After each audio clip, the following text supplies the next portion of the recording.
ನಮಸ್ಕಾರಗಳು. Welcome to my YouTube channel master mind. ಇವತ್ತೇನಪ್ಪ ಅಂದರೆ ಗಣಿತ ವಿಷಯದಲ್ಲಿ 9ನೇ ತರಗತಿಯ ಗಣಿತ ವಿಷಯದಲ್ಲಿ ಬಹುಪದೋಕ್ತಿ ಎಂಬ ಟಾಪಿಕನ್ನು ನಾನು ತೆಗೆದುಕೋತಾ ಇದ್ದೀನಿ. ಈ ಬಹುಪದೋಕ್ತಿನ ಟಾಪಿಕ್ ಏನಪ್ಪ ಅಂದರೆ ಈ ಬೇಸಿಕ್ ಇರ್ತಕ್ಕಂಥದ್ದು ಇದು ಟಾಪಿಕ್ 9ಕ್ಕೆ. ಇದೇ 10ಕ್ಕೆ ಏನಪ್ಪ ಅಂದರೆ 3 ಮಾರ್ಕ್ಸ್ವರೆಗೂ ಬರ್ತಕ್ಕಂಥದ್ದು 10ಕ್ಕೆ 3 to 5 ಮಾರ್ಕ್ಸ್. ಅಂದರೆ ಮೊದಲನೇದಾಗಿ ಬಹುಪದೋಕ್ತಿ ಅಂದರೆ ಅಂತ ತಿಳ್ಕೊಬೇಕು. ಬಹುಪದೋಕ್ತಿಗಿಂತ ಮೊದಲ ಬೇಸಿಕ್ ಕಾನ್ಸೆಪ್ಟ್ಗಳದಾವೆ ಕೆಲವೊಂದು. ಆ ಬೇಸಿಕ್ ಕಾನ್ಸೆಪ್ಟ್ಗಳು ಈಗಾಗಲೇ ನಿಮಗೆ ಬಂದಿರ್ಬೋದು 7th 8th. ಆದರೂ ಸಹಿತಕ್ಕೆ ನಾನೇನಪ್ಪ ಅಂದರೆ ಇಲ್ಲಿ 9ನೇ ತರಗತಿಯೊಳಗೆ ಬಹುಪದೋಕ್ತಿ ಟಾಪಿಕ್ ಇತ್ತಲ್ಲ ಇದರೊಳಗೆ ನಾನು ತಿಳಿಸ್ಕೊಡ್ತೀನಿ. ಮೊದಲನೇದಾಗಿ ಬಹುಪದೋಕ್ತಿಗಿಂತ ಬರೋಕ್ಕಿಂತ ಮೊದಲ ಏನಪ್ಪ ಅಂದ್ರೆ ನಾವು ತಿಳ್ಕೊಬೇಕಾದದ್ದು ಚರಾಕ್ಷರ. ಚರಾಕ್ಷರ ಅಂದರೆ ಏನು? ಚರಾಕ್ಷರ ಅಂದರೆ ಏನಪ್ಪ ಅಂದ್ರೆ ಯಾವುದೇ ಒಂದು ಪದಗಳಿಗೆ ನಿರ್ದಿಷ್ಟವಾದ ಬೆಲೆ ಇರುವುದಿಲ್ಲ. ಯಾವುದೇ ಒಂದು ಪದಗಳಿಗೆ ನಿರ್ದಿಷ್ಟವಾದ ಬೆಲೆ ಇರುವುದಿಲ್ಲ. ಅಂಥ ಪದಗಳಿಗೆ ಏನಂತ ಕರಿತೀವಪ್ಪ ಅಂದ್ರೆ ನಾವು ಅಂಥ ಪದಗಳು ಅಥವಾ ಅಕ್ಷರಗಳು ಅವುಗಳಿಗೆ ಏನಂತ ಕರಿತೇವೆ ಅಂದರೆ ನಾವು ಚರಾಕ್ಷರ ಅಂತ ಕರಿತೇವೆ. ಉದಾಹರಣೆಗೆ ಚರಾಕ್ಷರಕ್ಕೆ ನಾವು ಉದಾಹರಣೆನ ತೊಗೋಬೇಕಾದ್ರೆ ಏನಂತ ತೊಗೋತೀವಪ್ಪ ಅಂದ್ರೆ ಉದಾಹರಣೆಗೆ ಎಕ್ಸ್, ವೈ, ಝಡ್ ಇದನ್ನು ತೊಗೋತೀವಿ. ಇದನ್ನು ತೊಗೋಬೋದು. ಇಲ್ಲಿಕಂದ್ರೆ ನಾವು ಇನ್ನೊಂದು ಏನು ತೊಗೋಬೋದಪ್ಪ ಅಂದರೆ A to A dash dash dash up to Z ಅಂದರೆ ಎದಿಂದ ಝಡ್ವರೆಗೆ ಇರ್ತಕ್ಕಂಥ ಏನು ಅಕ್ಷರಗಳದಾವಲ್ಲ ಇವುಗಳಿಗೆ ನಿರ್ದಿಷ್ಟವಾದ ಬೆಲೆ ಇಲ್ಲ. ಇಂಥವುಗಳಿಗೆ ನಾವು ಏನಂತೀವಪ್ಪ ಅಂದರೆ ಚರಾಕ್ಷರ ಅಂತ ಕರಿತೀವಿ. ಇನ್ನು ನೆಕ್ಸ್ಟ್ ಅದೇ ರೀತಿಯಾಗಿ ಇನ್ನು ಬರತಕ್ಕಂಥ ನೆಕ್ಸ್ಟ್ ಸ್ಥಿರಾಂಕ. ಸ್ಥಿರಾಂಕ ಅಂದರೆ ಏನಪ್ಪ ಅಂದರೆ ಸ್ಥಿರಾಂಕ ಅಂದರೆ ಯಾವ ಸಂಖ್ಯೆಗಳಿಗೆ ಅಥವಾ ಯಾವ ಅಕ್ಷರಗಳಿಗೆ ನಿರ್ದಿಷ್ಟವಾದ ಬೆಲೆ ಇರುತ್ತದೆ. ಅಂದರೆ ನಿರ್ದಿಷ್ಟವಾದ ಬೆಲೆ ಇರಬೇಕು. ಅದಕ್ಕೆ ಇಂತಿಷ್ಟೇ ಫಿಕ್ಸ್, ಎಲ್ಲೇ ಹೋಗಲಿ ಎಲ್ಲೇ ಇರಲಿ ಅದು ಆ ಪದ ಆ ಅಕ್ಷರ ಬತ್ತು ಆ ಸಂಖ್ಯೆ ಬತ್ತು ಅಂದ್ರೆ ಅದಕ್ಕೆ ನಿರ್ದಿಷ್ಟವಾದ ಬೆಲೆ ಇತ್ತು ಅಂದರೆ ಅದಕ್ಕೆ ನಾವು ಏನಂತೇಳಿ ಕರಿತೀವಪ್ಪ ಅಂದ್ರೆ ಬಹುಪದೋಕ್ತಿ. ಇದಕ್ಕೆ ಏನಂತ ಕರಿತೀವಿ ಅಂದ್ರೆ ನಾವು ಸ್ಥಿರಾಂಕ ಅಂತ ಕರಿತೀವಿ. ಉದಾಹರಣೆಗೆ ನಾವು ತೊಗೋಬೇಕಾದ್ರೆ 0 1 2 3 4 0 1 2 3 4 5 6 6 up to dash dash up to 7 ಇದಕ್ಕೆಲ್ಲ ಏನಂತ ಕರಿತೀವಪ್ಪ ಅಂದ್ರೆ ನಾವು ಸ್ಥಿರಾಂಕ ಅಂತ ಕರಿತೀವಿ. ಇನ್ನು ಸ್ಥಿರಾಂಕ ಮತ್ತು ಚರಾಕ್ಷರ ಆದ ತಕ್ಷಣವೇ ಇನ್ನು ಏನು ಇವು ಎರಡೂಗಳ ಕೂಡ್ಕೋತಾವಲ್ರಿ. ಕೂಡ್ಕೋತಾವಂದ್ರೆ ಏನಪ್ಪ ಅಂದ್ರೆ ಸ್ಥಿರಾಂಕ ಮತ್ತು ಚರಾಕ್ಷರಗಳ ನಡುವಿನ ಸಂಯೋಗಕ್ಕೆ ಏನಂತ ಕರಿತೀವಪ್ಪ ಅಂದ್ರೆ ಬೀಜೋಕ್ತಿ ಅಂತೇಳಿ ಕರಿತೀವಿ. ಬೀಜೋಕ್ತಿ ಅಂತ ಕರಿಬೋದು ಅಥವಾ ಪದ ಅಂತೇಳಿ ಕರಿಬೋದು.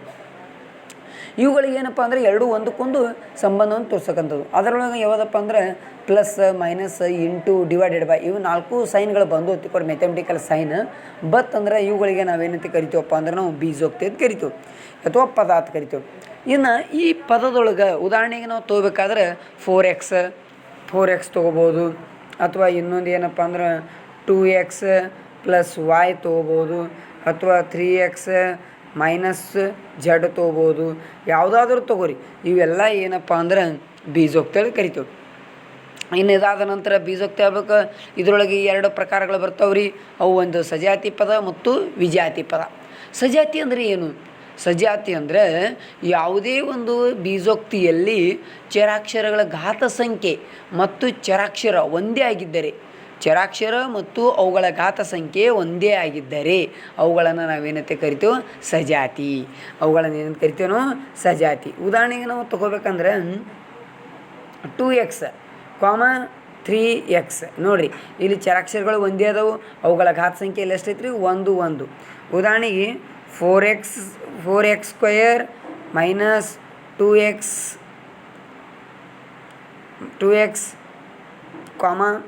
ಇಲ್ಲಿನೂ minus 2x square minus 2x square ಇವೆರಡೂ ಬರ್ತಂದ್ರೆ ಇವುಗಳದ್ದು ಏನಪ್ಪ ಅಂದ್ರೆ ನಾವು ಚರಾಕ್ಷರಗಳು ಒಂದೇ ಅದಾವು, ಇವುಗಳ ಘಾತ ಸಂಖ್ಯೆನೂ ಒಂದೇ ಐತಿ. ಉದಾಹರಣೆಗೆ ಇನ್ನೊಂದು ತೊಗೋಬೇಕಾದ್ರೆ 2a, 3a ನೋಡಿರಿ. 2a, 3a ಇವೇನದಪ್ಪ ಅಂದ್ರೆ ಒಂದಕ್ಕೊಂದು ಎ ಚರಾಕ್ಷರದವು, ಅವುಗಳ ಘಾತ ಸಂಖ್ಯೆನೂ ಒಂದೇ ಐತಿ. ಹೀಗಾಗಿ ಇವುಗಳಿಗೆ ಏನಂತ ಕರಿತೀವಿ ನಾವು? ಸಜಾತಿ ಪದ ಅಂತ ಕರಿತೇವೆ. ಇನ್ನು ವಿಜಾತಿ ಪದ. ಯಾವುದೇ ಬೀಜೋಕ್ತಿಗಳ ಪದಗಳಲ್ಲಿ ಚರಾಕ್ಷರ ಬೇರೆ ಬೇರೆ ಆಗಿದ್ದು ಅವುಗಳ ಘಾತ ಸಂಖ್ಯೆನೂ ಬೇರೆ ಬೇರೆ ಆಗಿದ್ದರೆ ಅವುಗಳನ್ನು ನಾವೇನಂತೀವಿ ಅಂದ್ರೆ ವಿಜಾತಿ ಪದ ಅಂತ ಕರಿತೀವಿ. ಅವುಗಳನ್ನು ಏನಂತ ಕರಿತೀವಿ? ವಿಜಾತಿ ಪದ ಅಂತ ಕರಿತೀವಿ. ಇನ್ನು ಈ ವಿಜಾತಿ ಪದಗಳಿಗೆ ನಾವು ಉದಾಹರಣೆಯನ್ನು ನೋಡಿದಾಗ ಅವು ಯಾವ್ಯಾವ ಉದಾಹರಣೆ ಬರ್ತಾವಪ್ಪ ಅಂದ್ರೆ, ಉದಾಹರಣೆಗೆ ಯಾವ್ಯಾವಪ್ಪ ಅಂದ್ರೆ 3y² ಕಾಮ 2y. ಇಲ್ಲಿ ನೋಡಿರಿ ಚರಾಕ್ಷರ ಒಂದೇ ಆಗ್ಯಾವು, ಅವುಗಳ ಘಾತ ಸಂಖ್ಯೆ ಬೇರೆ ಬೇರೆ ಐತಿ. ಇಲ್ಲಿ ಒಂದು ಐತಿ ನೋಡಿರಿ. ಹಾಗಾದ್ರೆ ಒಂದೇ ಬೇರೆ ಬೇರೆ ಆಗಿದ್ರೆ ಅವುಗಳಿಗೆ ಏನಂತ ಕರಿತೀವಿ? ವಿಜಾತಿ. ಇನ್ನು ಸಜಾತಿ ವಿಜಾತಿ ಆದ ನಂತರ ಈ ಪದಗಳಲ್ಲಿ ಇರ್ತಕ್ಕಂಥ ಬದಲಾವಣೆ ಅಂದರೆ ಪದಗಳಲ್ಲಿ ಇರ್ತಕ್ಕಂಥ ಪ್ರಕಾರಗಳು. ಈ ಪದಗಳಲ್ಲಿ ಇರ್ತಕ್ಕಂಥ ಪ್ರಕಾರಗಳನ್ನು ನಾವು 4 ನೋಡ್ತೀವಿ. ಮೊದಲನೇದಾಗಿ ಏಕಪದೋಕ್ತಿ, ದ್ವಿಪದೋಕ್ತಿ, ತ್ರಿಪದೋಕ್ತಿ ಮತ್ತು ಬಹುಪದೋಕ್ತಿ. ಏಕಪದೋಕ್ತಿ ಅಂದರೆ ಏನು? ಏಕಪದೋಕ್ತಿ ಅಂದರೆ ಯಾವುದೇ ಒಂದು ಬೀಜೋಕ್ತಿಯಲ್ಲಿ ಚರಾಕ್ಷರಗಳು ಒಂದೇ ಆಗಿದ್ದರೆ ಅಥವಾ ಒಂದೇ ಪದವನ್ನು ಹೊಂದಿದ್ದರೆ ಅದಕ್ಕೆ ನಾವೇನಂತೀವಪ್ಪ ಅಂದ್ರೆ ಏಕಪದೋಕ್ತಿ ಅಂತ ಕರಿತೀವಿ. ಉದಾಹರಣೆಗೆ ಏನಂತ ಕರಿಬೋದಪ್ಪ ಅಂದರೆ ಏಕಪದೋಕ್ತಿ ಅಂದರೆ ಉದಾಹರಣೆ ನಾವು ನೋಡಬೇಕಾದ್ರೆ 2x 5y² 9y ಇವೆಲ್ಲ ಏನಪ್ಪ ಅಂದರೆ ಏಕಪದ. ಒಂದೇ ಒಂದು ಪದವನ್ನು ಹೊಂದಿರುವ ಬೀಜೋಕ್ತಿಗೆ ನಾವೇನಂತ ಕರಿತೀವಿ ಅಂದರೆ ಏಕಪದೋಕ್ತಿ ಅಂತ ಕರಿತೀವಿ. ಇನ್ನು ಅದೇ ರೀತಿಗೆ ಬರ್ತಕ್ಕಂಥದ್ದು ನೆಕ್ಸ್ಟ್ ಏನಪ್ಪ ಅಂದರೆ ದ್ವಿಪದೋಕ್ತಿ ಅಂದರೆ ಏನಪ್ಪ ಅಂದರೆ 2 ಪದಗಳನ್ನು ಹೊಂದಿರುವ ಬೀಜೋಕ್ತಿ. 2 ಪದ ಇರಬೇಕು ರೀ. 2 ಪದ ಅಂದರೆ ಉದಾಹರಣೆಗೆ ನಾವು ನೋಡಿದೆವಂದ್ರೆ 2 ಪದ ಅಂದರೆ ಯಾವುದು? 2y - 5y ಅಥವಾ 5y - 6x². ಇವೆಲ್ಲ ನೋಡಪ್ಪ ಒಂದೇ ಒಂದು 2 ಪದಗಳನ್ನು ಹೊಂದಿರ್ತಾವೆ. ಅದಕ್ಕೇನಪ್ಪ ಅಂದ್ರೆ ದ್ವಿಪದೋಕ್ತಿ ಅಂತ ಕರಿತೀವಿ. ಇನ್ನು ದ್ವಿಪದೋಕ್ತಿ ಆದ ನಂತರ ಮುಂದಿನ ಬರ್ತಕ್ಕಂಥ ತ್ರಿಪದ. ಯಾವುದೇ ಬೀಜೋಕ್ತಿಗಳಲ್ಲಿ 3 ಪದಗಳನ್ನು ಹೊಂದಿರುವ ಬೀಜೋಕ್ತಿಗೆ 3 ಪದ ಎಲ್ಲಿ ಹೊಂದಿರ್ತಾವಲ್ಲ ಅವುಗಳಿಗೆ ಏನಂತ ಕರಿತೀವಪ್ಪ ಅಂದ್ರೆ ನಾವು ತ್ರಿಪದೋಕ್ತಿ ಅಂತ ಕರಿತೀವಿ. 3 ಅಂದರೆ ಎಷ್ಟು? 3 ಪದ ಇರಬೇಕು. ಆ ಕೊಟ್ಟಂಥ ಪದಗಳು ಕೂಡಿರಬಾರ್ದು. ನಿಮಗೆ ಈಗಾಗಲೇ ಗೊತ್ತೈತಿ, ಸಜಾತಿ ಪದಗಳು ಇದ್ದು ಅಂದ್ರೆ ಕೂಡ್ತಾವೆ, ವಿಜಾತಿ ಪದಗಳಿದ್ದರೆ ಕೂಡುವುದಿಲ್ಲ ಅಥವಾ ಕಳೆಯೋದಿಲ್ಲ. ಅಂದ್ರೆ ಪ್ಲಸ್ ಆಗೋದಿಲ್ಲ, ಮೈನಸ್ ಆಗೋದಿಲ್ಲ. ಅದನ್ನೇ ನಾವು ವಿಜಾತಿ ಪದದೊಳಗೆ ಸಜಾತಿ ಒಳಗೆ ನೋಡಿದೆವು ಅಂದ್ರೆ ಕೂಡ್ತಾವೆ ಬಿ ಕಳಿತಾವೆ ಬಿ. ಯಾಕಂದ್ರೆ ಸಜಾತಿ ಇದ್ದು ತಿಳ್ಕೊರಿ ಅವುಗಳು ಕೂಡ್ತಾವೆ. ಇದಕ್ಕೆ ಇಂಗ್ಲೀಷ್ನಾಗ ಏನಂತಾರೆ? ಸಜಾತಿಗೆ ಲೈಕ್ ಟರ್ಮ್ಸ್ ಅಂತ ಕರೀತಾರೆ. ಇನ್ನು ವಿಜಾತಿಗೆ ಏನಂತಾರೆ? Unlike terms. ಇನ್ನು ಅದೇ ರೀತಿ ಏಕಪದೋಕ್ತಿಗೆ ಮೊನೋಮಿಯಲ್, ದ್ವಿಪದೋಕ್ತಿಗೆ ಬೈನೋಮಿಯಲ್, ತ್ರಿಪದೋಕ್ತಿಗೆ ಟ್ರೈನೋಮಿಯಲ್ ಅಂತ ಕರೀತಾರೆ. ಇನ್ನು ಅದೇ ರೀತಿಯಾಗಿ ಮುಂದಿನ ಬರ್ತಕ್ಕಂಥದ್ದು ಏನಪ್ಪ ಅಂದ್ರೆ ಬಹುಪದೋಕ್ತಿ ಅಂದರೆ ಯಾವುದೇ ಒಂದು ಬೀಜೋಕ್ತಿಯ ಪದಗಳಲ್ಲಿ 4 ಅಥವಾ 4ಕ್ಕಿಂತ ಹೆಚ್ಚು ಪದಗಳನ್ನು ಹೊಂದಿರುವ ಬೀಜೋಕ್ತಿಗೆ ಏನಂತ ಕರಿತೀವಪ್ಪ ಅಂದ್ರೆ ನಾವು ಬಹುಪದೋಕ್ತಿ ಅಂತ ಕರಿತೀವಿ.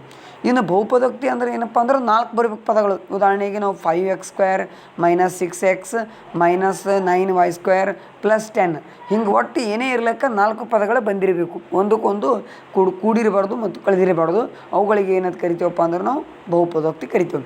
ಇನ್ನು ಚರಾಕ್ಷರಗಳ ಸಂಖ್ಯೆಗಳ ಘಾತಗಳು ಬಂದಿವಂದರೆ ಅವುಗಳಲ್ಲಿ ಯಾವ್ಯಾವ ಪ್ರಕಾರದವು? ಈ ಚರಾಕ್ಷರಗಳ ಘಾತಗಳನ್ನು ನೋಡಿದೆವಂದರೆ ಯಾವುದೇ ಒಂದು ಪದದಲ್ಲಿ ಘಾತಗಳ ಸಂಖ್ಯೆಗಳನ್ನು ನೋಡಿದಾಗ ಅವುಗಳಲ್ಲಿ 3 ಪ್ರಕಾರಗಳು, ಮುಖ್ಯವಾಗಿ 4 ಬರ್ತಾವೆ. ಆದರೆ 3 ಬಹಳಷ್ಟು ಇಂಪಾರ್ಟೆಂಟ್ ಇರ್ತಕ್ಕಂಥದ್ದು. ಅದರಾಗ ಒಂದೇದು ಯಾವುದಪ್ಪ ಅಂದ್ರೆ ರೇಖಾತ್ಮಕ ಸಮೀಕರಣ ಅಂತ ಬರ್ತೈತಿ. ಅದಕ್ಕೆ ಇಂಗ್ಲೀಷ್ನಾಗ ಏನಂತಾರಪ್ಪ ಅಂದ್ರೆ ಲೀನಿಯರ್ ಇಕ್ವೇಷನ್ ಅಂತ ಕರೀತಾರೆ. ಇನ್ನು ಎರಡನೇದು ಯಾವುದಪ್ಪ ಅಂದ್ರೆ ಕ್ವಾಡ್ರೇಟಿಕ್ ಇಕ್ವೇಷನ್ ಅಂದರೆ ವರ್ಗ ಸಮೀಕರಣ ಅಂತ ಕರಿತೇವೆ. ಇನ್ನು ಮೂರನೇದು ಯಾವುದಪ್ಪ ಅಂದ್ರೆ ಕ್ಯೂಬಿಕ್ ಇಕ್ವೇಷನ್. ಅದಕ್ಕೆ ಹಿಂಗೆ ಕನ್ನಡದಾಗ ಏನಂತ ಕರಿತೀವಪ್ಪ ಅಂದ್ರೆ ಘನ ಬಹುಪದೋಕ್ತಿ ಅಂತ ಕರಿತೀವಿ. ಅಂದ್ರೆ ಅದರ ಮೊದಲನೇದಾಗಿ ನೋಡಿದೆವಂದ್ರೆ ಒಂದೇದು ಯಾವುದಪ್ಪ ಅಂದ್ರೆ ಲೀನಿಯರ್ ಇಕ್ವೇಷನ್ ಅಂದರೆ ರೇಖಾತ್ಮಕ ಸಮೀಕರಣ. ರೇಖಾತ್ಮಕ ಸಮೀಕರಣ ಅಂದರೆ ಯಾವುದೇ ಬೀಜೋಕ್ತಿಯಲ್ಲಿ ಚರಾಕ್ಷರಗಳ ಘಾತ ಸಂಖ್ಯೆ ಒಂದೇ ಆಗಿದ್ದರೆ ಅವುಗಳ ಘಾತಗಳ ಸಂಖ್ಯೆ ಒಂದೇ ಆಗಿರಬೇಕು. ಹೆಚ್ಚು ಇರಬಾರ್ದು, ಕಮ್ಮೂ ಇರಬಾರ್ದು. ಅಂದ್ರೆ ಒಟ್ಟು ನಿರ್ದಿಷ್ಟವಾಗಿ 1 ಇರಬೇಕು. ಚರಾಕ್ಷರ ಎಷ್ಟೇ ಇರಲಿ ಉತ್ತರೊಳಗೆ ಅವು 1 ಬರಬೇಕು. ಉದಾಹರಣೆಗೆ 5x ಅಥವಾ 9a ಬರ್ಬೋದು ನೋಡಿರಿ. ಚರಾಕ್ಷರ ಘಾತ ಸಂಖ್ಯೆ 1. ಇದು 10a² ಬರ್ತೈತಿ ಅಥವಾ 9b² ಬರ್ತೈತಿ. ಇವುಗಳು 9b² ಬರ್ತಂದ್ರೆ ಇದು ಏನಪ್ಪ ಅಂದ್ರೆ ಇದು ಆಗಲ್ಲ. ಯಾವುದಾಗಲ್ಲ? ರೇಖಾತ್ಮಕ ಸಮೀಕರಣ ಆಗೋದಿಲ್ಲ. ಅವುಗಳು ಒಟ್ಟು ಯಾವುದೇ ಇರಲಿಕ್ಕ ಅವುಗಳ ಚರಾಕ್ಷರ ಘಾತಗಳ ಸಂಖ್ಯೆ ಎಷ್ಟಾಗಿರಬೇಕು? ಒಂದಾಗಿರಬೇಕು. ಅದಕ್ಕೆ ರೇಖಾತ್ಮಕ ಸಮೀಕರಣ ಅಂತ ಕರಿತೀವಿ. ಇನ್ನು ಎರಡನೇದು ಯಾವುದಪ್ಪ ಅಂದರೆ ಕ್ವಾಡ್ರೆಟಿಕ್ ಇಕ್ವೇಷನ್. ಉದಾಹರಣೆ ಕ್ವಾಡ್ರೆಟಿಕ್ ಇಕ್ವೇಷನ್ಗೆ ಉದಾಹರಣೆ ತೊಗೋಬೇಕಾದ್ರೆ 2x² 9y² 10z² ಇವು ಯಾವೇ ತೋರಿ ಅವುಗಳ ಘಾತ ಸಂಖ್ಯೆ ಎಷ್ಟು ಬೇಕು? 2. ಅಂದರೆ ಕೊಟ್ಟಂಥ ಬೀಜೋಕ್ತಿಯಲ್ಲಿ ಅವುಗಳ ಘಾತ ಸಂಖ್ಯೆ ಚರಾಕ್ಷರಗಳ ಘಾತ ಸಂಖ್ಯೆ 2 ಆಗಿದ್ದರೆ ಅದನ್ನು ನಾವೇನಂತ ಕರಿತೇವಪ್ಪ ಅಂದರೆ ಏನಂತ ಕರಿತೇವೆ ನಾವು ಅದಕ್ಕೆ ವರ್ಗ ಸಮೀಕರಣ ಅಂತ ಕರಿತೇವೆ. ಇನ್ನು ವರ್ಗ ಸಮೀಕರಣ ಆದ ತಕ್ಷಣ ಕ್ಯೂಬಿಕ್ ಇಕ್ವೇಷನ್ ಬರ್ತೈತಿ. ಕ್ಯೂಬಿಕ್ ಇಕ್ವೇಷನ್ ಅಂದರೆ ಯಾವುದೇ ಕೊಟ್ಟಂಥ ಬೀಜೋಕ್ತಿಯಲ್ಲಿ ಅಂದರೆ ಕ್ಯೂಬಿಕ್ ಅಂದರೆ ಯಾವುದು? ಮೊದಲ ಕ್ಯೂಬಿಕ್ ಅಂದರೆ ಘನ ಬಹುಪದೋಕ್ತಿ. ಘನ ಬಹುಪದೋಕ್ತಿಗೆ ಉದಾಹರಣೆಗಳನ್ನು ಹೇಳಬೇಕಂದ್ರೆ ಯಾವುದೇ ಕೊಟ್ಟಂಥ ಬೀಜೋಕ್ತಿಯಲ್ಲಿ ಚರಾಕ್ಷರಗಳ ಘಾತ ಸಂಖ್ಯೆ 3 ಆಗಿದ್ದರೆ ಚರಾಕ್ಷರಗಳ ಘಾತ ಸಂಖ್ಯೆ 3 ಆಗಿದ್ದರೆ ಅವುಗಳನ್ನು ನಾವು ಏನಂತೇಳಿ ಕರಿತೀವಪ್ಪ ಅಂದ್ರೆ ಘನ ಬಹುಪದೋಕ್ತಿ ಕರಿತೀವಿ. ಉದಾಹರಣೆಗೆ ಕೊಟ್ಟಂಥ ಚರಾಕ್ಷರಗಳ ಘಾತ ಸಂಖ್ಯೆ 3 ಇರಬೇಕು. ಉದಾಹರಣೆಗೆ 9x³ 9x³ 10y³ ಇವುಗಳ ಘಾತ ಸಂಖ್ಯೆ ಎಷ್ಟೈತಿ? 3 ಐತಿ. ಹಂಗಾದ್ರೆ ಇದೇನಾಯಿತು? ಘನ ಬಹುಪದೋಕ್ತಿ. ಇದು ನೋಡಿರಿ ಬೇಸಿಕ್ ಟರ್ಮ್ಗಳು ಇವೆಲ್ಲ ಅದು. ಈಗ ಬೇಸಿಕ್ ಟರ್ಮ್ ಯಾವಪ್ಪ ಅಂದರೆ ಚರಾಕ್ಷರ, ಸ್ಥಿರಾಂಕ, ಬೀಜೋಕ್ತಿಯಲ್ಲಿರ್ತಕ್ಕಂಥ ಪ್ರಕಾರಗಳು ಮತ್ತು ಚರಾಕ್ಷರದಲ್ಲಿರ್ತಕ್ಕಂಥ ಪ್ರಕಾರಗಳು, ಪದಗಳಲ್ಲಿರ್ತಕ್ಕಂಥ ಪ್ರಕಾರಗಳು, ಅವುಗಳ ಘಾತದಲ್ಲಿರ್ತಕ್ಕಂಥ ಪ್ರಕಾರಗಳು ಅದನ್ನು ನೋಡಿದ ತಕ್ಷಣ ಇವತ್ತೇನಪ್ಪ ಅಂದರೆ ಈ ಎಕ್ಸರ್ಸೈಸ್ 1 ಬಿಡಿಸ್ಬೇಕಾಗೈತಿ. ಎಕ್ಸರ್ಸೈಸ್ 1 ಏನು ಹೇಳ್ತೈತಪ್ಪ? ಒಂದನೇದಂದ್ರೆ 4.1 ಈ ಕೆಳಗಿನವುಗಳಲ್ಲಿ ಯಾವುವು ಒಂದು ಚರಾಕ್ಷರಗಳ ಬಹುಪದೋಕ್ತಿಗಳಾಗಿವೆ ಮತ್ತು ಯಾವುವು ಅಲ್ಲ ಕಾರಣ ಸಹಿತ ತಿಳಿಸಿ. ಒಂದನೇದು ಏನೈತಿ ನೋಡ್ರಿ, 4x² - 3x + 7 ಐತಿ. ಎರಡನೇದು y² + √2 ಐತಿ. ಮೂರನೇದು ಏನಪ್ಪ ಅಂದರೆ 3√t ಐತಿ ಪ್ಲಸ್ t√2 ಐತಿ. ನಾಲ್ಕನೇದು ಏನಪ್ಪ ಅಂದ್ರೆ y + 2/y ಐತಿ. ಐದನೇದು ಏನಪ್ಪ ಅಂದರೆ x⁻10 + y³ + t⁻1050 ಐತಿ. ಇದರೊಳಗೆ ಈಗಾಗಲೇ ಗೊತ್ತೈತಿ ಒಂದನೇದಂತರೂ ಫಿಕ್ಸ್ ಆಗ್ತೈತಿ. ಯಾಕಂದರೆ ಅಲ್ಲಿ ಚರಾಕ್ಷರ ಒಂದೇ ಐತಿ. 4x² - 3x + 7 ಇದು ಚರಾಕ್ಷರ ಒಂದೇ ಐತಿ. ಚರಾಕ್ಷರ ಅಂದ್ರೆ ಒಂದೇ ಅಂದರೆ ನಿರ್ದಿಷ್ಟವಾಗಿ ಇರಲಾರ್ದಂಥ ಪದಗಳಿಗೆ ಚರಾಕ್ಷರ ಅಂತ ಕರಿತೀವಿ. ನಿರ್ದಿಷ್ಟವಾಗಿ ಬೆಲೆ ಇರಲಾರ್ದಂಥದ್ದು ಅಂದರೆ ಇಲ್ಲಿ x ಐತಿ, x ಸೇಮ್ ಅದಾವೆ. ಹಾಗಾದ್ರೆ ಒಂದೇ ಚರಾಕ್ಷರ ಐತಿ. ಎರಡನೇದು ನೋಡಿರಿ, y² + √2 ಐತಿ. ಇಲ್ಲಿ y² ಒಂದೇ ಐತಿ ಚರಾಕ್ಷರ, ಹೀಗಾಗಿ ಇದು ನಿರ್ದಿಷ್ಟವಾದ ಚರಾಕ್ಷರ ಒಂದೇ ಒಂದೈತಿ. ಇನ್ನು ಮೂರನೇದು ನೋಡಿರಿ, ಚರಾಕ್ಷರ ಅಲ್ಲ. ಯಾಕಲ್ಲಪ್ಪ ಅಂದರೆ ಅದು ಒಮ್ಮೆ 3√t ಐತಿ ಪ್ಲಸ್ 2t√2 ಐತಿ. ಒಂದು ಸಲ ಟಿದ ಘಾತ 1 ಐತಿ, ಮತ್ತೊಂದು ಸಲ ಟಿದ ಘಾತ 1/2 ಆಗ್ತೈತಿ. ಹಾಗಾಗಿ ಇದು ಬಹುಪದೋಕ್ತಿ ಅಲ್ಲ, ಚರಾಕ್ಷರ ಒಂದೇ ಅಲ್ಲ, ಘಾತವು ಪೂರ್ಣ ಸಂಖ್ಯೆ ಆಗಿರಬೇಕು. ಗೊತ್ತಾಯ್ತಾ? ಇನ್ನು ನಾಲ್ಕನೇದು ಏನೈತಪ್ಪ ಅಂದರೆ y + 2/y. ಇದನ್ನೂ ಸತಿಕೆ ಏನಪ್ಪ ಅಂದರೆ ಒಂದು ಇದು ಆಗಿರೋದಿಲ್ಲ. ಯಾಕೆ ಆಗಿಲ್ಲಪ್ಪ ಅಂದ್ರೆ ಈಗ ನೋಡಿರಿ, ಈಗ ಫಸ್ಟ್ ಕ್ವಶನ್ ಆಯಿತು. ಇನ್ನು ಫೋರ್ತ್ ಒಂದು ನೋಡಿರಿ, y + 2/y = ಏನಪ್ಪ ಅಂದ್ರೆ 2 + y + 2y⁻⁻1 ಇದು ಬಹುಪದೋಕ್ತಿ ಅಲ್ಲ. ಯಾಕಂದರೆ ಇವು ಪೂರ್ಣ ಸಂಖ್ಯೆ ಆಗಿರಬೇಕು. ಅದರ ಘಾತ ಸಂಖ್ಯೆ ಮೈನಸ್ ಬಂದೈತಿ. ನೆಗೆಟಿವ್ ಫಾರ್ಮ್ ಬರ್ತಂದ್ರೆ ಯಾವತ್ತೂ ಅವು ಏನಪ್ಪ ಅಂದ್ರೆ ಬಹುಪದೋಕ್ತಿಗಳು ಆಗೋದಿಲ್ಲ. ಇದಕ್ಕೆ ಬಹುಪದೋಕ್ತಿ ಇಂಗ್ಲೀಷ್ನಾಗ ನೋಡಿರಿ ಪಾಲಿನೋಮಿಯಲ್ಸ್ ಅಂತ ಕರೀತಾರೆ. ಇದು PUCಗೂ ಸತಿಗೆ ಈ ಟಾಪಿಕ್ ಬರ್ತೈತಿ. ನೆಕ್ಸ್ಟ್ ಇನ್ನೇನಪ್ಪ ಅಂದರೆ ಪ್ರಶ್ನೆ ನಂಬರ್ 2, ಈ ಕೆಳಗಿನ ಪ್ರತಿಯೊಂದರಲ್ಲಿಯೂ x² ಸಹಗುಣಕವನ್ನು ಬರೆಯಿರಿ. x² ಸಹಗುಣಕ. x² ಸಹಗುಣಕಗಳಂದ್ರೇನು? ಈ ಚರಾಕ್ಷರದ ಹಿಂದೆ ಇರ್ತಕ್ಕಂಥ ಸಂಖ್ಯೆ. ಈಗ ಉದಾಹರಣೆಗೆ ಚರಾಕ್ಷರದ ಹಿಂದೆ ಸಂಖ್ಯೆ ನಿಮಗೆ ಗೊತ್ತಾಗ್ತದೆ ನೋಡ್ರಿ. ಒಂದೇ ಹೇಳ್ತೀನಿ ರೀ, 2 + x² + x. ಈಗ x² ಐತಿ, ಅದ್ರ ಹಿಂದೆ ಏನೂ ಇಲ್ಲಾಂದ್ರೆ ಸಂಖ್ಯೆ ಎಷ್ಟಿರ್ತೈತಿ? 1. ಅಂದರೆ x² ಸಹಗುಣಕ ಎಷ್ಟೈತಪ್ಪ ಅಂದ್ರೆ 1. ನೋಡ್ರಿಲ್ಲ ಐತಿಲ್ಲ, x² ಸಹಗುಣಕ 1. ಇನ್ನು ಎರಡನೇದು ನೋಡಿರಿ ಪ್ರಶ್ನೆ, 2 - x² + x³ - x² ಸಹಗುಣಕ. ಇಲ್ಲಿ ನೋಡಿರಿ x² ಎರಡು ಅದಾವೆ. x² ಹಿಂದೆ ಏನೂ ಇಲ್ಲಾಂದ್ರೆ 1 ಇರ್ತೈತಿ, ಇಲ್ಲಿ ಹಿಂದೆ ಏನೂ ಇಲ್ಲ 1 ಇರ್ತೈತಿ. ಆದರೆ ಅದ್ರ ಹಿಂದೆ ಮೈನಸ್ ಐತಿ. ಹಾಗಾದ್ರೆ ನಾವು ಮೈನಸ್ಸನ್ನು ಸೇರಿಸಿ ತೊಗೋಬೇಕು. ಹಾಗಾದ್ರೆ -1 ಆಯಿತು. ಇನ್ನು π/2 ಪ್ಲಸ್ ಎಕ್ಸ್ನ ಸಗುಣಕ. ಈ π/2 ಅಂದರೆ x² ಸಗುಣಕ ಹಿಂದೆ ನೋಡ್ರಿ π/2 ಐತಿ, ಅದರಲ್ಲಿ ಆನ್ಸರ್ ಏಟ್ ಬಂತು π/2. ಒಮ್ಮೆ ನಿಮ್ಗೆ ಕನ್ಫ್ಯೂಸ್ ಆಗೋ ಸಂಬಂಧ ಪೈ ವ್ಯಾಲ್ಯೂ ಏನು ಮಾಡಿಬಿಟ್ಟಿರ್ತಾರೆ ಅವರು 22/7 ಡೈರೆಕ್ಟ್ ಆಪ್ಷನ್ದಾಗ ಕೊಟ್ಬಿಟ್ಟಿರ್ತಾರೆ. ಹೀಗಾಗಿ ಇನ್ನು √2x - 1 ಸಗುಣಕ. ಇದರ ಸಗುಣಕನೇ ಏನಪ್ಪ ಅಂದರೆ √2 ಆಗಿರ್ತೈತಿ. ಯಾಕಂದರೆ ಇಲ್ಲಿ ನಾವು ಒಂದು ಸ್ಕ್ವೇರನ್ನು ಮಾಡಿದಾಗ √2 ಬರ್ತೈತಿ. ಇನ್ನು ಡಿಗ್ರಿ 35 ಆಗಿರುವ ಒಂದು ದ್ವಿಪದೋಕ್ತಿಗೆ ಡಿಗ್ರಿ 100 ಆಗಿರುವ ಒಂದು ಏಕಪದೋಕ್ತಿಗೆ ಉದಾಹರಣೆಯನ್ನು ಕೊಡಿ ಅಂತ ಕೇಳ್ಯಾರ. ಇದಕ್ಕೆ ನೀವು ಉದಾಹರಣೆ ಯಾವ ಬೇಕಾದ ತೊಗೋಬೋದು. ಉದಾಹರಣೆ ಇಲ್ಲಿ ತೊಗೊಂಡ್ರೆ ನೋಡಿರಿ, 3x⁻35 - 7 ಇದರ ಡಿಗ್ರಿ ಎಷ್ಟೈತಿ 35 ಆಗೈತಿ. ಇದು ಒಂದು ದ್ವಿಪದೋಕ್ತಿ. ಇದನ್ನೇ ಒಂದು ಏಕಪದೋಕ್ತಿ ಉದಾಹರಣೆ 100 ತೊಗೊಂಡ್ರೆ 6x⁻100 ಇದು ಡಿಗ್ರಿ ಎಷ್ಟಾಗೈತಿ 100. ಇದ್ರ ಮೇಲಿಂದ ನಾವು ಏನು ಸಹಜ ಬರಿಬೋದು, 7x⁻100 10y⁻100 ಯಾವ ಬೇಕಾದ ತೊಗೋಬೋದು. ಗೊತ್ತಾಯ್ತಾ ವಿದ್ಯಾರ್ಥಿಗಳೇ? ನೆಕ್ಸ್ಟ್, ಈ ಕೆಳಗಿನ ಪ್ರತಿಯೊಂದು ಬಹುಪದೋಕ್ತಿಯ ಡಿಗ್ರಿಯನ್ನು ಬರೆಯಿರಿ. ಡಿಗ್ರಿ ಅಂದರೆ ನಿಮ್ಗೆ ಉದಾಹರಣೆಗೆ 10th ಫಿಕ್ಸ್ ಬರ್ತಕ್ಕಂಥದ್ದು 1 ಮಾರ್ಕ್ಸಿಗೆ ಕಂಪಲ್ಸರಿ ಕೇಳ್ತಾರೆ. ಇದು ಯಾವುದಪ್ಪ ಅಂದ್ರೆ ಬಹುಪದೋಕ್ತಿ ಟಾಪಿಕ್ಗಳು. ಇಲ್ಲಿ ಒಂದೇದೈತೆ ನೋಡಿರಿ, 5x⁻3 plus 4x⁻2 plus 7x. ಇದರ ಡಿಗ್ರಿ ಯಾವುದಪ್ಪ ಅಂದ್ರೆ ಬಹುಪದೋಕ್ತಿದು 3 ಅಂದರೆ ಹೈಯೆಸ್ಟ್ ಡಿಗ್ರಿ ಅಂತ ಕರಿತೀವಿ, ಗೊತ್ತದೇನು ರೀ ಅದು. ಸೆಕೆಂಡ್ ಒನ್ ನೋಡಿರಿ, 4y² 4 - y². ಇಲ್ಲಿ ಡಿಗ್ರಿ ಎಷ್ಟಿದೆಪ್ಪ ಅಂದರೆ 2 ಐತಿ. ಮತ್ತು ಥರ್ಡ್ ಒನ್ ಐತಿ 5t - √7 ಐತಿ. ಇಲ್ಲಿ ಟಿದ ಘಾತ ಎಷ್ಟೈತಿ 1 ಐತಿ.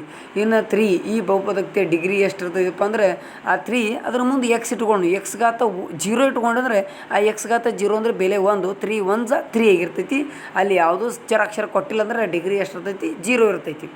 ಯಾವುದೇ ಒಂದು ಸಂಖ್ಯೆ ನಿರ್ದಿಷ್ಟವಾಗಿ 2 ಕೊಟ್ಟರು 7 ಕೊಟ್ಟರು ಇದರ ಮುಂದೆ ಚರಾಕ್ಷರ ಕೊಟ್ಟಿತ್ತಿಲ್ಲ, ಎದಿಂದ ಜಡ್ವರೆಗೂ ಯಾವುದೇ ಒಂದು ಚರಾಕ್ಷರ ಕೊಟ್ಟಿತ್ತಿಲ್ಲ ಅಂದರೆ ಅಲ್ಲಿ ನಾವು ಅದರ ಡಿಗ್ರಿ ಎಷ್ಟೈತೆ ತಿಳ್ಕೊಬೇಕು 0. ಇನ್ನು ಮುಖ್ಯವಾಗಿ ಏನಪ್ಪ ಅಂದ್ರೆ ಈ ಕೆಳಗಿನವುಗಳನ್ನು ರೇಖಾತ್ಮಕ ವರ್ಗ ಮತ್ತು ಬಹುಪದೋಕ್ತಿಗಳಿಗೆ ಬರೆಯಿರಿ. ಈಗಾಗಲೇ ನಾನು ಬೇಸಿಕ್ ಕಾನ್ಸೆಪ್ಟ್ ಫಸ್ಟಿಗೆ ಹೇಳ್ದೆ, ರೇಖಾತ್ಮಕ ಸಮೀಕರಣ. ರೇಖಾತ್ಮಕ ಸಮೀಕರಣ ಅಂದರೆ ಇಂಗ್ಲೀಷ್ನ ಲೀನಿಯರ್ ಇಕ್ವೇಷನ್ ಅಂತ ಕರೀತಾರೆ. ಈ ಲೀನಿಯರ್ ಇಕ್ವೇಷನ್ ಕರೆದ್ರೆ ರೇಖಾತ್ಮಕ ಸಮೀಕರಣ ಫಸ್ಟ್ ಡೆಫಿನೇಷನ್ ನೋಡ್ರಿ ಏನು ಬರ್ತೈತಿ. ರೇಖಾತ್ಮಕ ಸಮೀಕರಣ ಅಂದರೆ ಯಾವುದೇ ಒಂದು ಬೀಜೋಕ್ತಿಯ ಚರಾಕ್ಷರದ ಘಾತ ಸಂಖ್ಯೆ 1 ಆಗಿದ್ದರೆ, ಚರಾಕ್ಷರದ ಘಾತ ಸಂಖ್ಯೆ 1 ಆಗಿದ್ದರೆ ಅದಕ್ಕೆ ನಾವು ರೇಖಾತ್ಮಕ ಸಮೀಕರಣ ಅಂತ ಕರಿತೀವಿ. ಇನ್ನು ವರ್ಗ ಸಮೀಕರಣ ಅಂದರೆ ಚರಾಕ್ಷರದ ಘಾತ ಸಂಖ್ಯೆ 2 ಆಗಿರಬೇಕು. ಯಾವುದೇ ಚರಾಕ್ಷರ ಕೊಟ್ಟಿರಲಿ ಬೀಜೋಕ್ತಿ ಒಳಗೆ ಅವುಗಳ ಘಾತ ಸಂಖ್ಯೆ ಎಷ್ಟಾಗಿರಬೇಕು 2 ಆಗಿರಬೇಕು. ಅದಕ್ಕೆ ನಾವೇನಿರ್ತೀವಪ್ಪ ಅಂದರೆ ವರ್ಗ ಸಮೀಕರಣ ಅಂತ ಕರಿತೀವಿ. ಅದಕ್ಕೆ ಇಂಗ್ಲೀಷ್ನಾಗ ಕ್ವಾಡ್ರೇಟಿಕ್ ಇಕ್ವೇಷನ್ ಅಂತ ಕರೀತಾರೆ. ಇನ್ನು ಘನ ಬಹುಪದೋಕ್ತಿ ಅಂದರೆ ಬೀಜೋಕ್ತಿ ಒಳಗೆ ಚರಾಕ್ಷರ ಐತಿ, ಆ ಚರಾಕ್ಷರದ ಘಾತ ಸಂಖ್ಯೆ 3 ಆಗಿರಬೇಕು. ಅಂದರೆ ಇದಕ್ಕೆ ಇಂಗ್ಲೀಷ್ನಾಗ ಕ್ಯೂಬಿಕ್ ಅಂತ ಕರೀತಾರೆ. ಇನ್ನೊಂದು ಏನು ಕರೀತಾರೆ ಕ್ಯೂಬಿಕ್. ಹಾಗಾದ್ರೆ ಇಲ್ಲಿ ಕೊಟ್ಟಾರೆ ನೋಡಿರಿ ಒಂದೇದು, ನಾನು ಆನ್ಸರ್ ತೋರಿಸೋದಿಲ್ಲ ನೋಡಿರಿ. ಫಸ್ಟ್ ಒಂದೇದು ಏನೈತಿ x² + x. ಇದು ಯಾವುದಪ್ಪ ಅಂದ್ರೆ ವರ್ಗ ಬಹುಪದೋಕ್ತಿ. x - x⁻3 ಇದು ಘನ ಬಹುಪದೋಕ್ತಿ. y + y² + 4 ಇದು ವರ್ಗ ಬಹುಪದೋಕ್ತಿ. 1 + x ರೇಖಾತ್ಮಕ ಸಮೀಕರಣ. 3t ಇದು ವರ್ಗ ಸಮೀಕರಣ. 3t ವರ್ಗ ಇದು ಆ್ಯಕ್ಚುಲಿ ವರ್ಗ ಬಹುಪದೋಕ್ತಿ ಅಲ್ಲ, 3t ಇದ್ದದ್ದು ರೇಖಾತ್ಮಕ ಸಮೀಕರಣ ಇರ್ತೈತಿ. ಇನ್ನು 6th ಒನ್ ಏನಪ್ಪ ಅಂದ್ರೆ r² ಐತಿ, ಇದು ಏನಪ್ಪ ಅಂದ್ರೆ ವರ್ಗ ಬಹುಪದೋಕ್ತಿ. 7th ಒನ್ 7x³ ಐತಿ, ಅದು ಘನ ಬಹುಪದೋಕ್ತಿ. ಇನ್ನು ಇದ್ರಾಗ 5ನೇದು ಏನಪ್ಪ ಅಂದ್ರೆ 3t ಐತಿ. ಇದರ ಆನ್ಸರ್ ಅವ್ರು ಮುಂದೆ ತಪ್ಪು ಬರ್ದಾರ, ಆದರೆ ಇದು ಏನಪ್ಪ ಅಂದ್ರೆ ರೇಖಾತ್ಮಕ ಸಮೀಕರಣ ಅಥವಾ ರೇಖಾತ್ಮಕ ಬಹುಪದೋಕ್ತಿ ಅಂತ ಕರಿತೀವಿ. ಇಲ್ಲಿವರೆಗೂ ಏನಪ್ಪ ಅಂದ್ರೆ ಎಕ್ಸರ್ಸೈಸ್ 1 ನಂಬರನ್ನು ಮುಗಿಸ್ತೀವಿ. ಅಭ್ಯಾಸ 1 ನೋಡಿರಿ 4.1 ಪೂರಾ ಮುಗಿಸಿ ತೆಗೆದಿದ್ದೆವು. ಅಂದರೆ ಅದ್ರಾಗ ಏನೇನು ಕೇಳ್ಯಾರ, ಚರಾಕ್ಷರ ಬಹುಪದೋಕ್ತಿ ಯಾವ್ಯಾವ ಕೇಳ್ಯಾರ, ಮತ್ತು ಸಗುಣಕ ಬರೆಯೋದು ಹೇಳ್ಯಾರ, ಮತ್ತು ಡಿಗ್ರಿಗಳನ್ನು ಬರೆಯೋದು ಹೇಳ್ಯಾರ. ಅದೇ ರೀತಿಯಾಗಿ ಯಾವ್ಯಾವ ಬಹುಪದೋಕ್ತಿ ಆತ ಕೇಳ್ಯಾರ, ಅವನ್ನೆಲ್ಲ ಬರೆದಿದ್ದೆವು. ಹಾಗಾದ್ರೆ ನಿಮ್ಗೆ ತಿಳಿದೈತೆ ತಿಳ್ಕೊತೀನಿ. ಇಲ್ಲಿವರೆಗೂ ಬಹುಪದೋಕ್ತಿದ ಬೇಸಿಕ್ ಕಾನ್ಸೆಪ್ಟ ಪ್ಲಸ್ ಅದ್ರ ಜೊತೆಗೆ ಎಕ್ಸರ್ಸೈಸ್ 1 ನಾವು ನೋಡಿದೆವು. ಇನ್ನು ಮುಂದೆ ಏನಪ್ಪ ಅಂದ್ರೆ ನೆಕ್ಸ್ಟ್ ವಿಡಿಯೋದಾಗ ನಾವು ಏನು ಮಾಡ್ತೀವಿ ಅಂದರೆ ಯಾವ್ದಪ್ಪ ಅಂದ್ರೆ ನೆಕ್ಸ್ಟ್ ವಿಡಿಯೋ ವಿಡಿಯೋದಾಗ 4.2 ಎಕ್ಸರ್ಸೈಸನ್ನು ಬಿಡಿಸೋಣ. ಇಲ್ಲಿವರೆಗೂ 4.1 ಮತ್ತು ಬೆನ್ಸಿ ಕಾನ್ಸೆಪ್ಟನ್ನು ಹೇಳಿದೆವು. ಅದೇ ರೀತಿಯಾಗಿ ಎಲ್ಲರೂ ಏನಪ್ಪ ಅಂದ್ರೆ ಈ ಟಾಪಿಕನ್ನು ನೋಡ್ಕೋರಿ, ಹೆಚ್ಚೆಚ್ಚು ಲೈಕ್ಗಳನ್ನು ಕೊಡಿರಿ, ಶೇರ್ ಮಾಡಿರಿ ಮತ್ತು ಸಬ್ಸ್ಕ್ರೈಬನ್ನು ಮಾಡಿರಿ. ಸಬ್ಸ್ಕ್ರೈಬ್ ಮಾಡೋದ್ರಿಂದ ನಮಗೂ ಸದ್ಯಕ್ಕೆ ಏನಪ್ಪ ಅಂದ್ರೆ ವಿಡಿಯೋ ಮಾಡ್ಲಿಕ್ಕೆ ಪ್ರೋತ್ಸಾಹ ಒಂದು ದೊರಿತೈತಿ. ಅಲ್ಲಿ ಸ್ವಲ್ಪ ಯಾರಿಗಾದರೂ ಏನಾದರೂ ಕನ್ಫ್ಯೂಷನ್ ಇದ್ದರೆ ಮತ್ತು ಈ ಟಾಪಿಕ್ದೊಳಗೆ ನಿಮ್ಗೆ ವಿಡಿಯೋ ಅಪ್ಲೋಡ್ ಆಗೋಣ ನೀವೇನು ಮಾಡಿರಿ ಪ್ರಶ್ನೆಗಳನ್ನು ನಮಗೆ ಮೆಸೇಜ್ ಮಾಡ್ಬೋದು ಅಂತೇಳಿ ತಿಳಿಸ್ತೀನಿ. ಎಲ್ಲರಿಗೂ ಏನಪ್ಪ ಅಂದ್ರೆ ಈ ಮಾಸ್ಟರ್ ಮೈಂಡ್ ಯೂಟ್ಯೂಬ್ ಚಾನಲನ್ನು ಏನು ಮಾಡಿರಿ, ಎಲ್ಲರೂ ಶೇರ್ ಮಾಡಿರಿ, ಸಬ್ಸ್ಕ್ರೈಬ್ ಮಾಡಿರಿ, ಆದಷ್ಟು ವಿಡಿಯೋವನ್ನು ನೋಡ್ರಿ ಅಂತೇಳಿ ವಿನಂತಿಸ್ಕೊಳ್ತೀನಿ. Thank you one and all. Okay, thank you.